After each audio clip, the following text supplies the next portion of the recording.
My name's Aaron Fragnito of People's Capital Group. We have Brandon Hall here as well, tax expert, the real estate CPA. Isn't that right, Brandon? That's right. Absolutely. So thank you for joining us here tonight. I'm glad you could take a moment from your beach vacation. Very exciting. I just got back from vacation myself. It's part of the fun of investing in real estate and enjoying time with your family and friends. And so congratulations, you're able to do things like that. Thank you. Absolutely. Absolutely.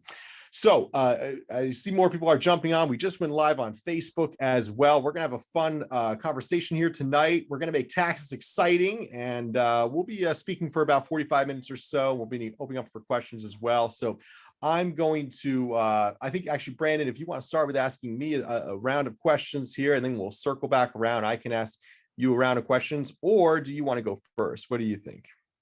I can ask you first. That's fine. Yeah, I've got some questions. All right, great. So that sounds good, though. I'll do a quick introduction. So I'm Aaron Fragnito, owner of People's Capital Group. We're a vertically integrated real estate syndication out of Berkeley Heights, New Jersey. We focus on helping people invest in apartment buildings primarily here in New Jersey and building wealth and cash flow and equity growth through that. And I've known Brandon for some time now, and I'm glad we team up here. And so our main goal, my main goal is always to meet new people and help them build wealth through real estate investing. And I'm always educating on that front as well. Brandon, what do you focus on? So I run a CPA firm. We provide tax and accounting services to real estate investors across the United States. My team is roughly 40 people large now. We've got 700 or so clients, and we work with really small investors all the way up to extremely large investors, syndicates and funds, talking like $1 billion of assets. So we really do it all from, individual tax planning to tax preparation, as well as managing accounting and like the finance function of real estate businesses and real estate portfolios. We can step in and be a controller and a CFO. And I also invest personally. I have 25 units. I'm actually in my beach house right now. So I also have short-term rentals. So I do practice what I preach. That's good. That's good. Yep. Yeah. I own some short-term rentals as well. I started buying a lot of them, and then I realized there are a lot of management headaches. So I actually, I had 6 short-term rental units at one point in Southern Vermont. I love to ski. And I ended up selling about 5 of them. I just kept one property so I can still go up and ski. Yeah. But I found it very, very management intensive to do short-term rentals, and that'll have to be another webinar we'll do sometime. They are more management intensive. My biggest problem is just getting people to use the smart lock correctly. It's just, right. You put your 2 fingers on the pad, and then the numbers appear, and then you type your numbers in. It's like it's too complicated. Yeah, right. They show up at 11:30 at night. They're like panicking, like texting, calling. Yeah. Where's the key? Like if just read the instructions. Oh my gosh. Yeah, I've had it all. Absolutely. And then I felt like the destruction of the property was really worse than I've ever seen too. I've had people, one woman broke my hot tub. I don't even know how you break a hot tub, but she managed to figure it out.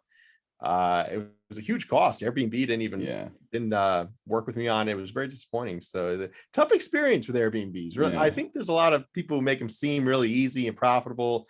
I didn't find it to be an easy paycheck at all. Yeah. Well, we're lucky so far, so we haven't had to face that. But let's, if you don't mind, I'd love to ask you, why do you focus on apartment buildings? Sure. So, well, that's one of the reasons, right? So apartment buildings, you need a place over your head. It's a little more tried and true than some of the other real estate options we saw. Like, for example, office space got hit very hard with the pandemic. So I like more recession resilient type of real estate. We buy in North Jersey here, a high demand area where there's not enough housing. They kind of stopped building housing from 2008 to still now. They're not building enough housing. There's more people that want to live here and can afford to live here than there is housing. So owning rental properties can be very good, especially having a lot of units under one roof. I've owned 2 families and 3 families and 4s and 6s and 7s. And it gets a lot easier when you have more units under one roof with economies of scale. So I like large apartment buildings. I like housing that's not really overly expensive either. We tend not to buy Class A buildings, the fanciest stuff on the block. We also don't buy any more Class D properties, which is the lowest rung of real estate. We found a lot of challenges there as well. So we try to find a nice Class C property, C plus, make it into a solid B. improving the management of the property, renovating the units, improving the common area, the landscaping. So there's a lot of improvements you can make to apartment buildings. Increasing the rent tends to be a pretty manageable process as well. People understand, as the building and the units become nicer, you're going to pay more for rent as we have more amenities as well. And we have a line out the door to rent our units right now. So the demand is strong. We do feel a little more recession resilient as we hit these headwinds. There's just a lack of housing. So if you own the housing right now, as owning a house gets more expensive with interest rates going up, I think more people are going to rent, and we're going to actually be okay through some type of recession or so with rental prices and rental value, at least in North Jersey for the foreseeable future. So I like all those things pushing the value of real estate up, the demand for rental properties. And I find, through this pandemic, owning real estate, owning apartment buildings was a very good investment through the pandemic as well. So just a good place to be overall, I feel. Yeah. So you mentioned interest rates. The Fed's hiking rates. Interest rates are increasing rather rapidly. Inflation's super high. How are you changing your underwriting strategies for new acquisitions? Sure. So we are underwriting buildings far more conservatively now. We're assuming that inflation kind of stops growing so much so that our property values aren't so inflated. We're assuming that interest rates continue to grow to a certain amount. We're assuming that cap rates actually continue to increase, meaning property values will decrease slightly as well. So we're assuming that there's a recession. We're assuming that there's market headwinds. And when we underwrite a property, we have about a 15-year projection, about a 15-year in-depth spreadsheet. So we can stress test the property. What happens if interest rates double? What happens if cap rates go up by 3 points? What happens if inflation goes from 8 to 0, right? So we can stress test the properties. We can see what happens in these environments. And then we're just going to water down our offer. We're going to have more conservative terms in there, like interest rate straddles, such as if interest rates go up by a certain amount or certain basis points in a certain period of time while I'm under contract with a property, then my purchase price gets lowered. So that's called an interest rate straddle. So I'm working into that into my contracts right now. For example, if the 10-year treasury goes up by 100 basis points between June 6th to September 6th on the current contract I'm in, then my purchase price will lower by 2%. And vice versa, if interest rates go down by 100 basis points, my purchase price will increase. But it's very unlikely in the next 90 days we're going to see a lowering of interest rates at that amount. So that's called an interest rate straddle. It's a way to kind of protect yourself against large interest rate growth while you're under contract as well. But yeah, I mean, it's a bit of a different market we're in right now. You have to be more conservative. You have to be more careful. You can't assume the market keeps growing. Not like we normally do. We assume pretty conservative growth. So just really stress testing properties and making sure you have protections in your contract. You're not overpaying for properties. And well, the final thing is too, we buy value add real estate. So we're forcing equity into the real estate. So we know we can increase rents by a certain amount if we renovate the unit. Okay. We know we can get this amount of rent for the property for the units because they're already renting for that amount, right? We're not assuming rent grows. We're assuming rent stays where it is, but we're also going to make improvements to the common area, improvements to the amenities of the building, physical improvements to the actual building as well, the actual unit, and lease out those units for more. But we're not really assuming a ton of rent growth. We're not assuming that our renovated units are going to get more than the current renovated units in the building are getting today. So we're very conservative on that front as well. And that kind of overall plays into just making a conservative offer. Yeah. So given everything you just said there, do you think it's a smart time to buy real estate, or should somebody hold off? So I think it's a smart time to buy value add real estate for a good price, right? So it's all about value add. We never just buy real estate, sit back and hope it goes up. That's not really a great investment strategy, although that would not have been a terrible strategy for the last 10 years, really. So it's better than have your money in the bank. So, the bottom line is we buy value add real estate. So we look for buildings that have a clear pathway from rents 25, 30% below market value to getting them to where they need to be. We know we're going to need to put in a certain amount of renovations. For example, we're buying a 63 unit building in Trenton right now. We know it's going to need about $1.1 million in renovations over about 36 units. We know we're going to need to work out cash for keys with certain tenants and There's about 10 non-paying tenants that may end up in eviction court. And we understand there's going to be amicable exits with other tenants not renewing leases. And we're going to try to work out an amicable relocation of a number of tenants there. We'll renovate the units as well. Once they're vacant, we're going to then release them for top dollar. There's a gym that's being used to store construction material for the owner. It's an obvious poor use of that space. It has his and her locker rooms, 4 saunas. It's being used to store drywall. So, that's an obvious value add there. We can make that amenity, bring it back to life, offer it to our tenants, attract a better tenant, be able to ask for a higher rent amount. But it's really an amicable process. You want to make sure, a happy tenant equals a happy investor. So we go with our best foot forward.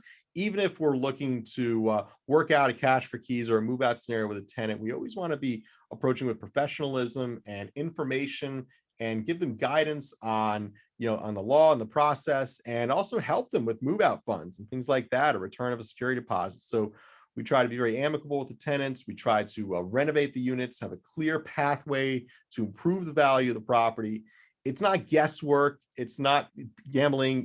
We're not saying, oh, well, if values keep going up, or if rent goes up 8% next year too, then we'll be able to rent it for that. No, we're saying whatever they're rented for now, we expect to get that. We're not even assuming rent growth. So we look at value add apartment buildings, but we also are very conservative when we underwrite them. And as long as you're buying that type of real estate, value add real estate for the right price, then you control your environment a little more, you control your asset more. And we know right off the bat, okay, we can force the value of this building up by 25%. Right off the bat, we know that. So if the market stops growing, even if the market slows down and value is lower, we still have 25% forced equity growth we can do in the first 2 or 3 years of owning the property. And hey, if there's a recession for the next 2 years, then while we're doing these renovations, while we're leasing up the property for top dollar, that'll be the process. And ideally, we come out of the recession, we'll be ready to refinance the building, and our investors get a nice lump sum payout at the time. So we were kind of talking, to switch gears a little bit, we were kind of talking at the beginning of this about the short-term rentals and the management headaches and switching to multifamily, long-term rentals, all that type of stuff. How can somebody with a full-time job come in and manage or build wealth in real estate? Like how does somebody with a full-time job break in to real estate as an asset class and build wealth relatively passively? Sure. Well, real estate's an extremely management intensive business. I remember the first guru I went to, he said, start buying income properties and you'll just start making money, passive income. So I started buying properties and renting them out. Before you knew it, I was getting screamed at all hours. It's a very thankless job. Being a landlord, being a property manager stinks. No one enjoys being, it's really a hard job. No one would do it for free. So what we really focus on is improved management, but that's why real estate syndications exist, right? We're a real estate syndication. So we help people invest in real estate. And for this next property, for example, I'll pull together maybe 20 to 60 investors. Some are going to be accredited, some are going to be non-accredited, sophisticated investors kind of getting started investing in real estate with some experience. And we're going to essentially pull together busy professionals, doctors, lawyers, executives that work in Manhattan, people all around the country, some people that invest in real estate, other people that don't. They're going to enjoy monthly updates, quarterly financials, a big due diligence package so they know it's a good investment. They don't have to understand every little moving piece of it. They don't have to understand exactly how we're going to move all the pieces of the pie, but understand the general idea of buying a value add apartment building in a high demand market with rents below market value. We're going to do physical improvements to the property. We're going to then refinance over time, and we're going to produce cash flow as well. And investors enjoy monthly updates and quarterly financials and a K-1 tax form at the end of the year. So it's essentially teaming up with professionals. The same thing as hiring someone else to cut your hair. Something as hiring a savvy stockbroker, right? Any type of investment, you probably want to team up with someone who's already been doing that for a number of years, has a successful track record.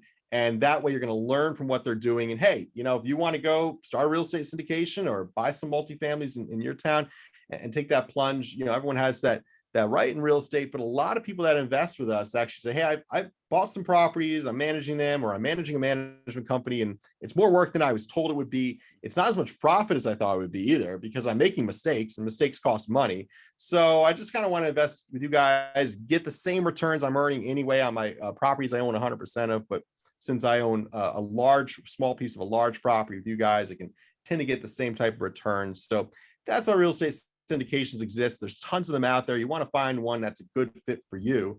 Most people like us because we're local here in New Jersey. We buy local properties, and we have the in-house management company with a 10-year track record. So that's why we usually get picked there. Why do you focus on the New Jersey market? So New Jersey is where we've been investing for the last 12 years. So at this point, we really have our boots in infrastructure here, our boots on the ground, our knowledge of local market, our ability to get deals for great prices, the landlords we know, the brokers and wholesalers, and all the contractors that work for us as well. It's taken years to develop this. We've made mistakes. We've hired the wrong management companies. We've hired the wrong contractors. So we've learned the right markets to invest in. We've found a great amount of success in Newark, Patterson, Elizabeth. Now we're moving into markets like Trenton as well, Jersey City. So we know this market very well. We've created a strong infrastructure here. We have an in-house management, and also New Jersey is just a wealth of opportunity. In my opinion, if you know how to navigate the red tape, now I get it. There's rent control. There's, challenge of high taxes, high taxes, high prices. You have to navigate through this, but it's all relative to the amount of rent collect, the amount of equity growth you can force into the property. And quite frankly, in New Jersey here, we invest also for tax reasons, right? So this is getting to more your side, but we do the buy, renovate, refinance of real estate. And that allows us to pay our investors upon each refinance about half of their investment back. And that allows them to get a nice lump sum payout tax-free and still own all their equity in the building and still continue to get cash flow and get a nice lump sum refinance check every 3 to 4 years. And that's a tax strategy. That means the majority of the money our investors are earning, about 90% of the funds they're taking home, is tax advantaged money, tax-free money, because it's refinance capital. Now, we eventually plan on doing a 1031 tax deference and trading into a bigger building, and eventually swap till you drop strategy is our overall strategy. And investors have the exit option to each refinance to get back their initial investment, exit the investment, and pay capital gains in that case. But, we focus on New Jersey because we do the buy, renovate, refinance strategy. It's not a heavy cash flow state, right? People really are investing solely for cash flow. You're going to do better in like Texas or the Carolinas or Florida. But if you're investing for equity growth, you want a more recession resilient market, which we feel North Jersey holds its demand through tough times as well. Then, we see the value here in North Jersey, and there's just so many people that want to live here. There's so much money as well, good jobs, that the demand is very, very strong if you can find the deal. That's the hardest part in Jersey. So you mentioned that you do the refinance, you give your investors their money back. Do you keep your investors in the deal? Yes, we do. Yep. Mm-hmm. Yes, that's actually really nice. I don't know if people are quite following that, but the key here to understand is that whenever you have debt, whenever you receive debt or take on debt, that's not a taxable transaction. So what Aaron's explaining is, if I buy a property for $100,000, and let's just say I buy it cash for $100,000, and then I'm able to do some rehab and work to it, and I push the value to $200,000, I then refinance at, say, a 70% LTV, I get to cash out $140,000, because what's going to happen is, when I go get that loan, I have a property that has no loan on it, right? No debt on it, for $200K. And I go to the bank and I basically say, hey, I want you to give me a loan against this property at a 70% LTV. And the bank says yes. And so the bank writes me a check for $140K. They're loaning me the $140,000. And I've just cashed out that equity from my property. So I still have $60K of equity, and that's at 30% remaining. But what's nice about that $140,000 check is that it's debt. It's not, I didn't sell the property. I still own the property. And because of that, there's no tax. And so what Aaron's explaining is, he does this with his investors. So if I'm an investor in Aaron's deal, same situation, gets it to $200,000, goes to the bank gives Aaron a check for $140K. And then Aaron is divvying that up between his investors. And as an investor, because I'm receiving this cash back, because it's debt, it's not gain, it's not income. A lot of people like to refer to this as like a return on principal, but that just put that out of your mind. That doesn't actually impact taxes. What's really going on is I'm receiving cash that was not created from operating income or from a gain on sale. It was created from debt. And because of that, I, as an investor, don't owe any tax on that either. So that's actually a really juicy structure that we see at our firm a lot, across our clients that do this type of stuff all across the United States. We see syndications where that's the primary strategy, is to get the property, force the value add, do the cash out refinance, get all the investors some or all of their capital back. And then the investors are just sitting there riding the deal as far as they can. And it's all profit from there. So yep, that's exactly it. It's a tax strategy. It's a way to pay yourself and your investors without paying the IRS. The investors do have the option to exit the refinance, so they can get back their initial investment, keep the funds from refinance, keep the funds from cash flow. But then, yes, they would have to pay capital gains on those earnings. Yeah. So it's all tax strategy, and that's why when other syndications say, oh, well, we buy, renovate, and sell the apartment buildings because it's more profitable, I say, okay, sure, absolutely. But take out, 25% capital gains tax, and then where do you land? And they say, well, I land right where your returns are. I say, yeah, exactly. So, that's really the name of the game. If you're able to execute this properly in a high equity growth market, buying a property for the right price, forcing value into it, there has to be a plan there, to do the cash out refinance successfully. But as long as it's executed properly, it's a great way of paying yourself and your investors, and then being able to essentially beat the tax code, or play the tax code the right way. That's how the wealthy build wealth as well. That's how billionaires build wealth. They tend to pay themselves through refinance of assets. You can do this with businesses as well. And I just did a presentation called How to Top 1% Build Wealth, and the other week at RIA. But that's exactly it. It's not we didn't invent it. It's the buy, renovate, refinance, the BRRRR now. There's even a name for it. The millennials have a name. That's got to be something really cool then. So yeah, that's it. I mean, it's a really powerful strategy. There are times we'll sell the building to create profit there, but pretty rarely. That's really plan B, which is always a good plan B with real estate. Again, if you buy for the right price, you can generally sell for a nice profit. Yeah, that's our strategy overall. I know that's one of the reasons we had connected there also. Yeah. And but I think that's the questions we had for myself there. Is that correct? Yep. Okay, great. So what I'm going to do here is we'll switch over to Brandon here, and I'm going to ask Brandon 5 questions here, generally about taxes right now, real estate investing and tax strategies. But I did just put in the chat a link to go to an investor portal we have. So this is where people that are curious about what we have coming up to invest in, and they can take a look at a possible upcoming offering, also past offerings, our historical track record. Historically, we've achieved 10 to 30% greater than targets. So we really try to underpromise and over deliver. But I just put that link in the chat there. So you can go to that link and you can actually fill out a basic qualification form and take a look at upcoming offerings and schedule a discovery call with me, Aaron Fragnito, and learn more about our investment goals and see if they align with yours.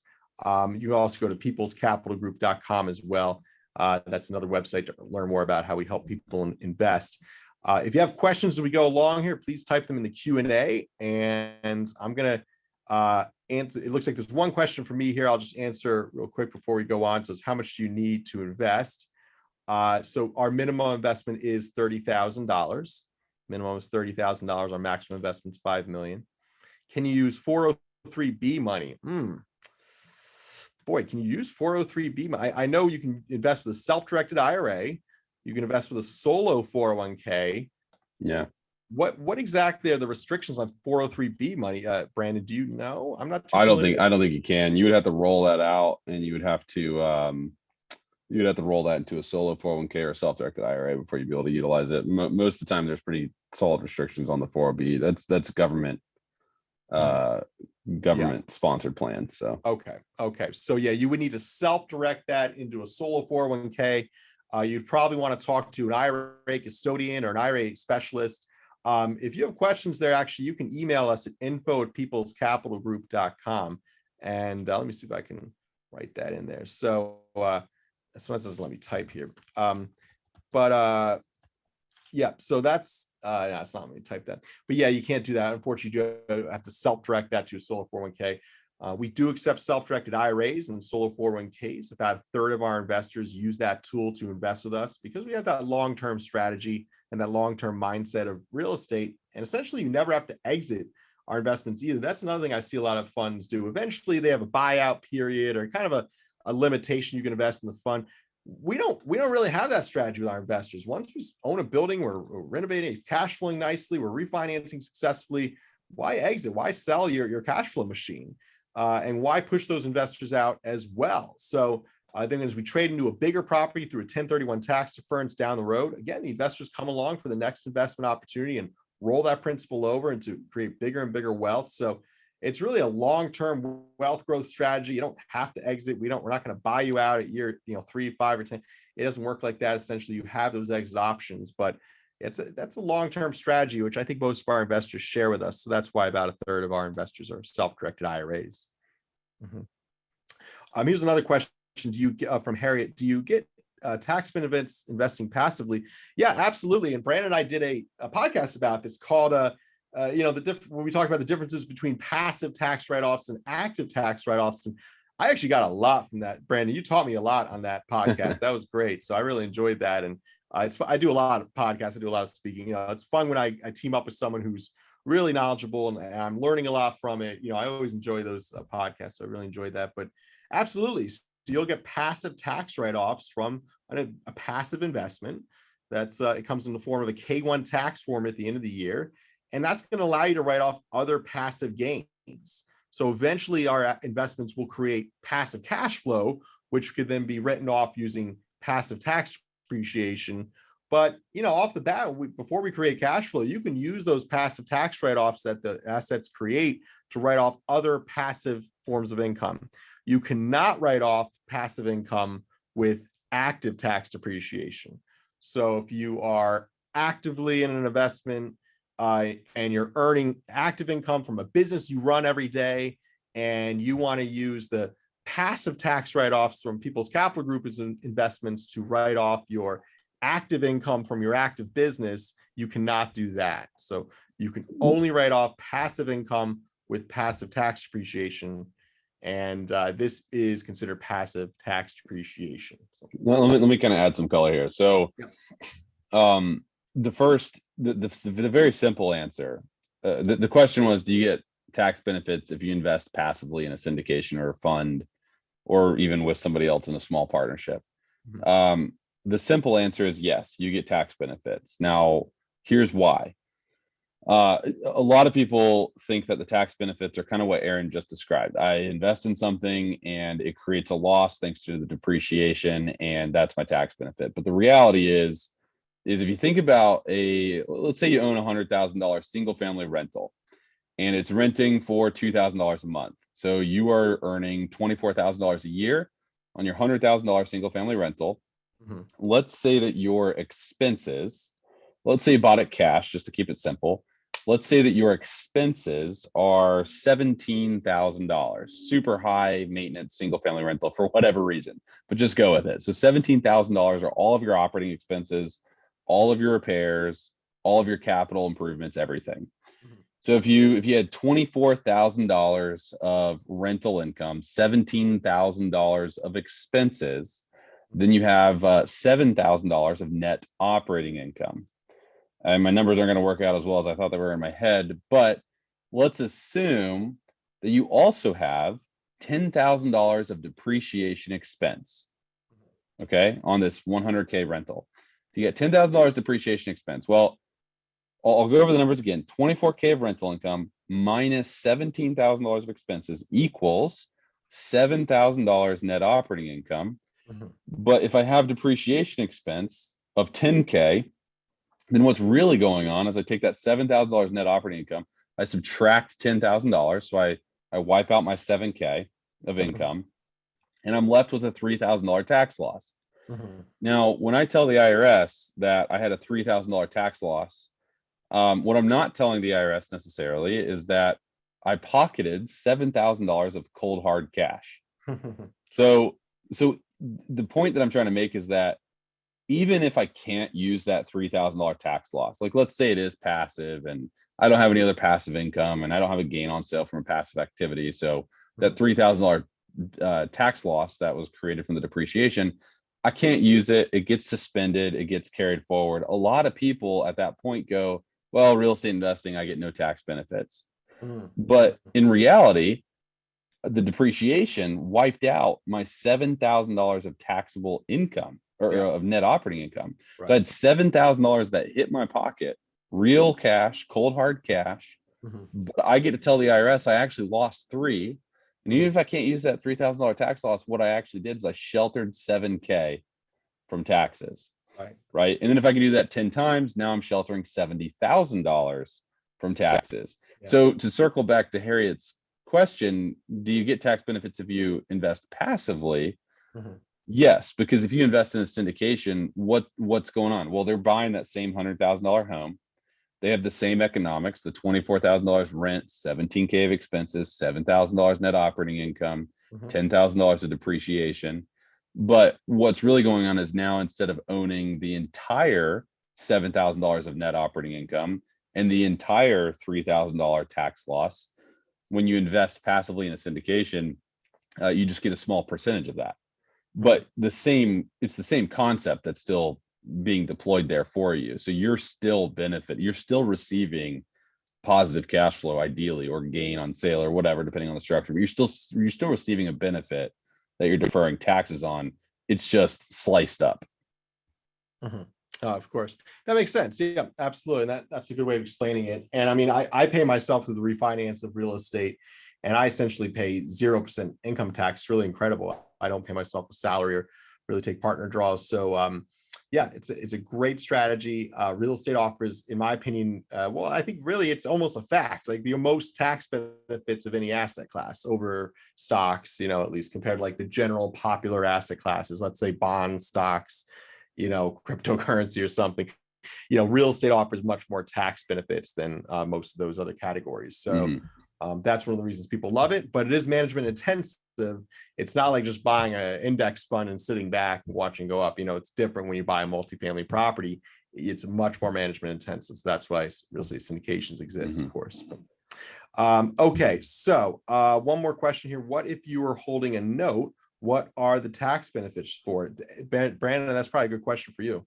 Yeah, no tax benefits for holding note. You actually are trapping yourself when you are a note investor, because you can't shelter the interest income, because interest income is not considered passive income for all the rules that we're talking about when we have a tax loss from rental properties. So what happens is that interest income comes in and you can't shelter it. The only way to shelter there's two ways to shelter the interest income. The first way is to be trading notes so often. Trading notes so often that you're actually in the business of note dealing. At that point, you can run it like a business. You can, run it through an S corp and do a bunch of different things, take expenses against it. So that actually allows you to be more flexible. The other way to shelter interest income is to lend through your SD IRA. So take your self-directed IRA money and lend it out rather than investing in like rental properties and things like that. And that's nice because you get some debt exposure in your portfolio, which I think is good to have just in general. It's my opinion. I'm not a financial advisor, so don't run off and think that that's what I said, that you should do it. But it could be a good idea to get some debt exposure. And when you lend through your self-directed IRA, when the interest income comes back, you're not paying tax on it at the time of receipt. So that is how our clients approach that. They will either, I would say the vast majority of our clients that are in the business that are lending will do it through their self-directed IRA, unless they are in the business of lending, and then they'll run it through some company structure to mitigate taxes. Okay, great. All right, why don't I ask you your round of questions now, and we'll dig into this. If anyone has questions for Brandon as we go along here, you type in the Q&A or the chat, and we'll get started here. All right, so how can real estate investors reduce taxes? Yeah, so we kind of just talked a little bit about it. It's really just understanding how depreciation plays into the overarching, portfolio, how it reduces the tax on your income. Mhm. But simply by being a real estate investor, you reduce taxes at the end of the day. Because if you think about that scenario that we just laid out, where you have the $7,000 of net operating income and you have $3,000 of a tax loss. So I'm telling the IRS I lost $3,000 thanks to depreciation, even though I actually netted 7,000. Yeah. Well, what's really going on, if I have like 100K W-2 salary, Mhm. and then I just earned $7,000 in net operating income for my rental, I have total earnings of $107,000. But if my taxes on my 100K W-2 salary are $30,000, Mhm. my taxes are not increasing as my income has just increased $7,000, because the $7,000 is coming from my rental, and my depreciation covers it. Right. But in reality, I earned 107,000 Mhm. and I only paid 30K of taxes. Just Mhm. like if I earned 100K for my W-2, I'd still only pay 30K in taxes. So what real estate allows you to do is to increase your increase your income without increasing your taxes. I paid 30K of taxes on 100K of W-2. Now I'm paying 30K of taxes on 100K of W-2 plus 7K of net operating income. So I've reduced my effective tax rate, my total tax divided by my total income. So first it's just understanding that, but then it's a matter of understanding the passive activity loss rules, which we might get into here in a second. Kind of like how all the losses can offset each other and what we can do to get those losses to offset our actual income. Yeah. It's understanding those rules. It's understanding the timing of cost segregation studies to increase the depreciation expenses that I'm claiming and therefore increase the losses that I'm claiming. It's Mm. really just starting to understand the nuances of that.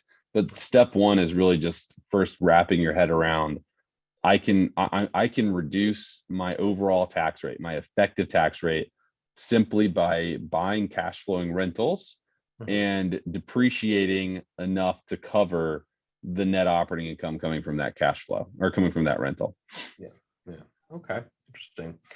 All right. Excellent. Number two here. Is there a difference from a tax perspective between short and long-term rentals? Yes. So, okay. So this gets into the passive activity loss rules. Mhm. The passive activity loss rules are found in section 469 of the Internal Revenue Code. And the Yeah. reason I say that, I don't expect you to know it, but I hope that it just rings a bell in the future if you're ever being talked to about these rules. So the passive activity loss rules, they were implemented in 1986. And what they did, the reason that they were implemented was because rich landlords were using rental properties to offset all their other income, right? Right. So Right. they were doing everything that we're talking about here. The passive activity loss rules were implemented in 1986 to stop that from happening. Okay. So Congress didn't like the fact that a doctor earning $1 million could go and invest in a rental and wipe out their W-2 income. Yeah. So the passive activity loss rules, what they did is they created two buckets of income. They created the passive income bucket and then the non-passive income bucket. So two Mhm. buckets of income. Um, Mhm. all of your rental properties go into the passive bucket. Your W-2 wage, like I run my CPA firm, any sort of business that you materially participate in, that's in the non-passive bucket. The Mhm. problem is that if my rentals are in the passive bucket and my other income is in the non-passive bucket, and my rentals generate losses, those are considered passive losses and they're stuck in this passive bucket. Yeah. Now, there are ways to get it out. So we want to jump them out of the passive bucket and into the non-passive bucket. And the reason we want to do that is because I really want to use my rental losses, Mhm. tax losses, to offset my W-2 income, to Mhm. offset my business income. That's where you get real tax optimization. So in order to get that offset, I have to figure out how to move my rental losses out of the passive bucket and into the non-passive bucket. Yeah. And there's a couple ways to do that. One of the ways is to qualify as a real estate professional. To qualify as a real estate professional, you have to spend 750 hours in a real property trader business and more time in that real property trader business than anywhere else. So the Mhm. problem that then crops up is, well, if I work full time at my CPA firm or if I work full time at my W-2 job, I'm not going to be able to spend more time in real estate than my W-2 job. Right. And because of that, I'm not going to be able to qualify as a real estate professional because again, real estate professional status, 750 hours and more time in real estate than anywhere else. So what that means is all of my rental activities are going to be stuck in that passive bucket, and I'm not going to be able to jump them out into the non-passive bucket where I really want them to be, so that I can accelerate depreciation, accelerate the tax losses, offset my income.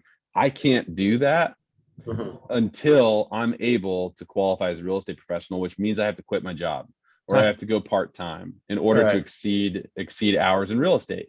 Yeah. But here's where short-term rentals come into play.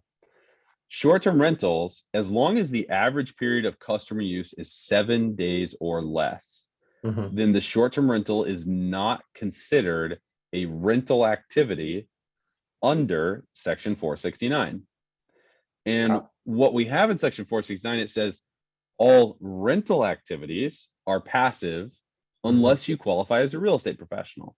And so if I have a short-term rental, because I rent it 7 days or less to customers, and it's not considered a rental activity, then that language of all rental activities are passive unless you qualify as a real estate professional is not applicable to me. Right? Because I don't have a rental activity. And so what that means for me is I don't have to qualify as a real estate professional, at least as it pertains to the short-term rental, in order to move it out of the passive bucket and into the non-passive bucket. And what that means is I don't have to quit my job. I can work a full-time job. I can invest in short-term rentals, and I can use the passive losses, the non-passive losses from the short-term rentals to offset my W-2 income, even though I work full-time. Now, I have to materially participate in my short-term rentals. That's the caveat.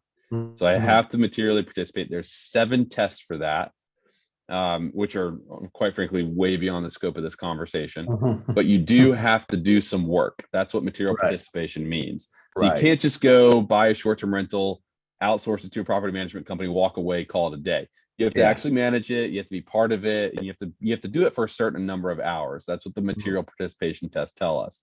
But if you do, now I can run a cost seg. If I bought this beach home for $1 million, I do a cost segregation study on it. Last year we had 17K of rental income because we bought it at the end of the year. Well, if I did a cost seg study on it, I'd probably get $200,000 of depreciation. So 17K minus $200,000 of depreciation, $183,000 tax loss that I could potentially claim if I materially participate in this beach house rental. And I could claim that $183,000 tax loss against my CPA firm if I materially participated.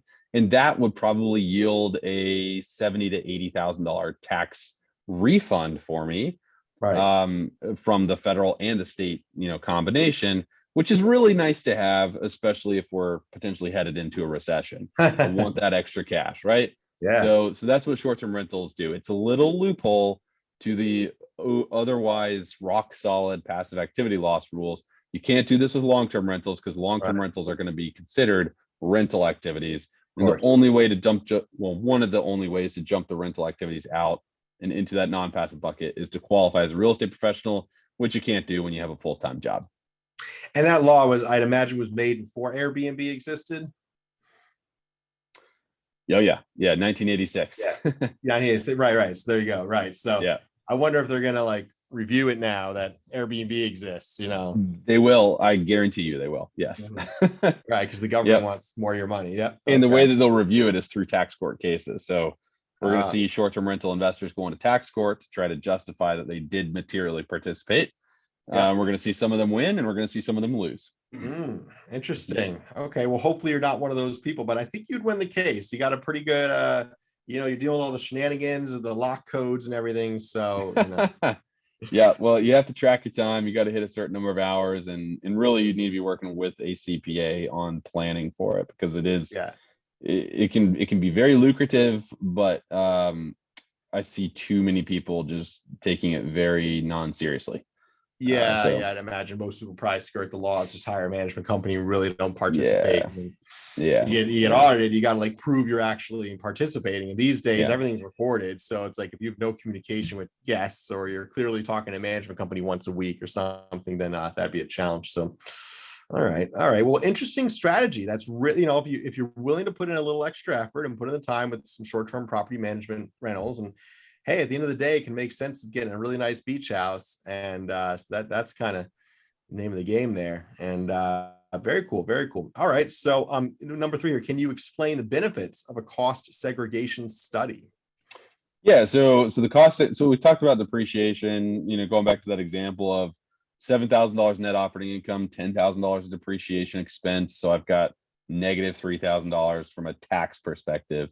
Mhm. A cost segregation study looks at my purchase price, or looks at my building and my purchase price, and says, when you purchase a rental, you have to subtract the cost of land. So if I purchase a rental for 100K, I can't depreciate 100K. I have to make an allocation between building and land. So maybe $10,000 goes to land, $90,000 goes to the building. Then I look at that $90,000. And if I don't do anything, meaning I don't do a cost segregation study, I just depreciate the $90,000 over 27 and a half years, 39 years for short-term rentals. Make sure you get that right. But 27 and a half years for my rental property. Mhm. And so it's just 90,000 divided by 27.5. That's my annual depreciation expense that I get to claim every single year. A cost segregation study says, the theory of it basically says, well, the $90,000 building, there's a lot of components that go into that building that are not going to last 27 and a half years. So what we want to do is we want to identify those components, define how long they should last, and then depreciate the value of that over the time period that they should last.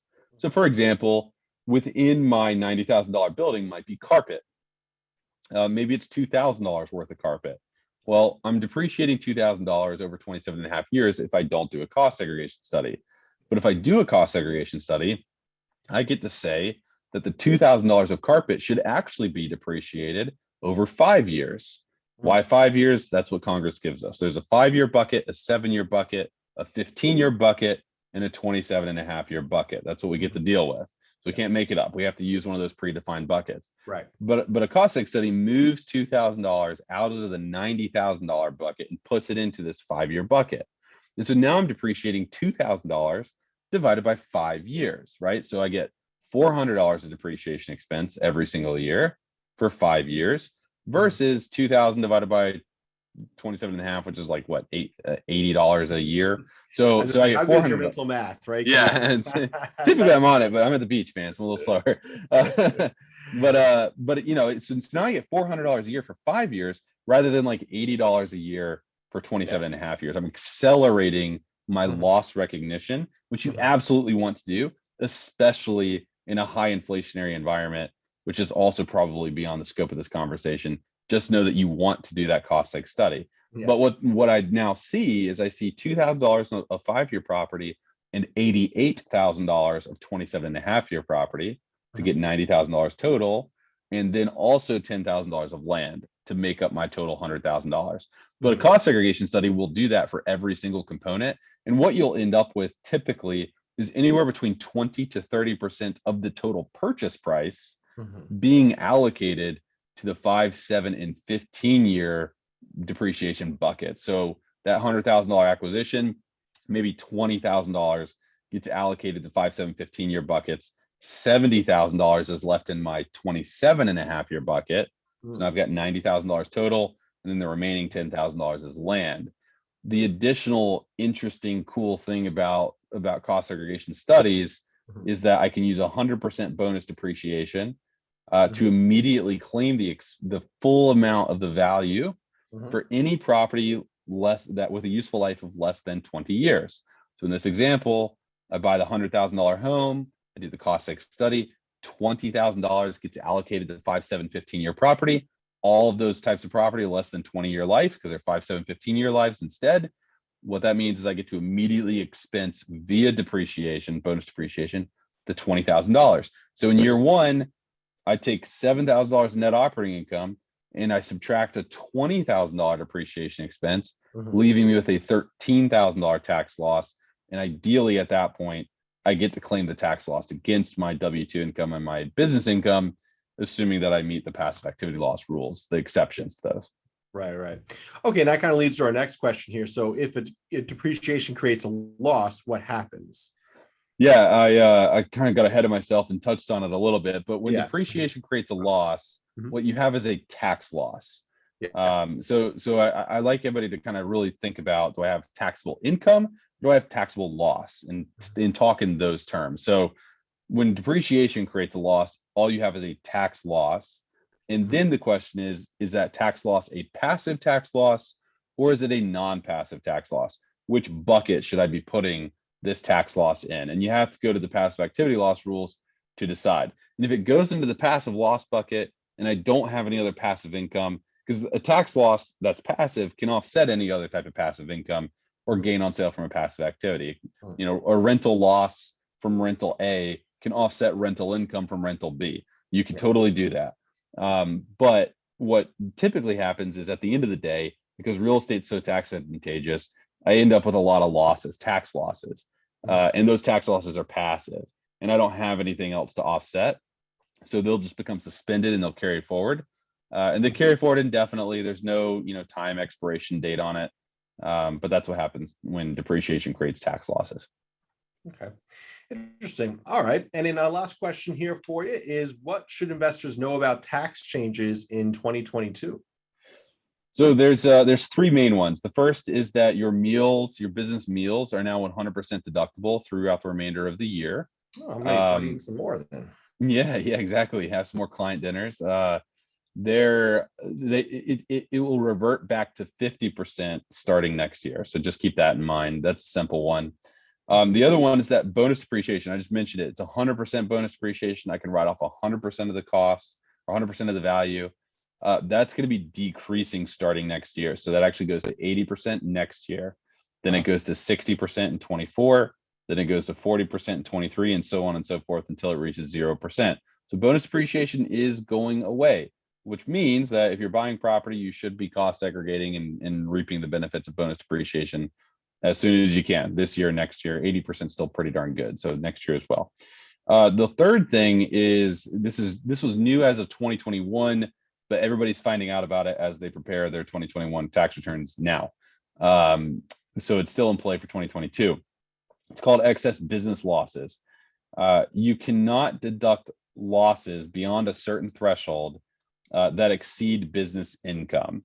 So let's say that I have a W-2 salary of $1 million. A W-2 is not business income. Mhm. Let's assume that I don't have any business income. So across all the things that I do, I'm not profitable or I just don't have businesses. So I don't have any business income. The only income that I have is this $1 million W-2.